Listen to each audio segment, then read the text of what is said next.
On to you, Orna. I'd like to hear more about the work you're doing, which is actually on the other side of the spectrum, where you are actually interviewing people who have chosen parenthood, but have had different experiences from what we normally are sold in culture, which is that it is the height of fulfillment and the best thing an adult can do. In your recent book, Regretting Motherhood, you discuss the idealization of parenthood and its impacts on people's identity. I'd love to hear some highlights from your research.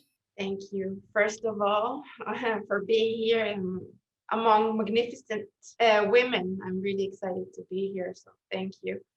And I think before talking about regretting motherhood, I need to take a step back and say something about my first study. It was about the unwillingness to be mothers here in Israel. That was my first study. And I relate to both of my studies kind of the same.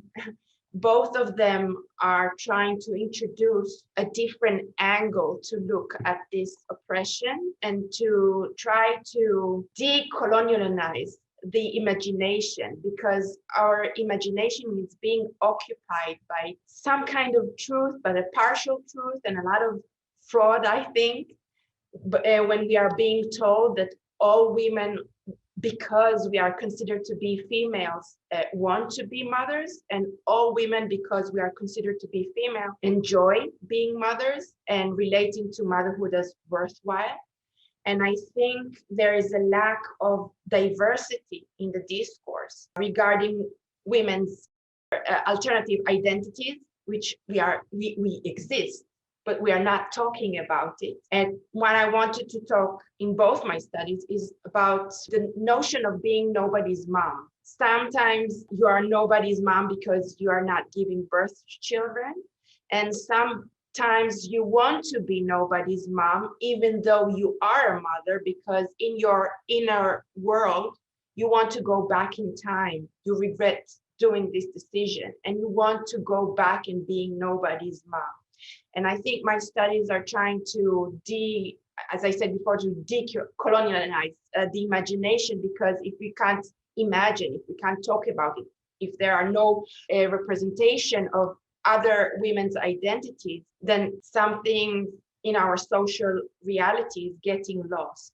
And another thing I wanted to do in my studies is to talk about many people consider my study about regretting motherhood like it's a kind of emotional freak show. It's like, let's gather around the window and look at these women who are emotional freaks. And I'm trying to say that in some hours in the day, when you look through the window, it becomes a mirror. And I invite within these studies by society to look at ourselves. It's not about this emotional freak show. It's about us, what we consider to be the norm. Why do we consider it to be the norm?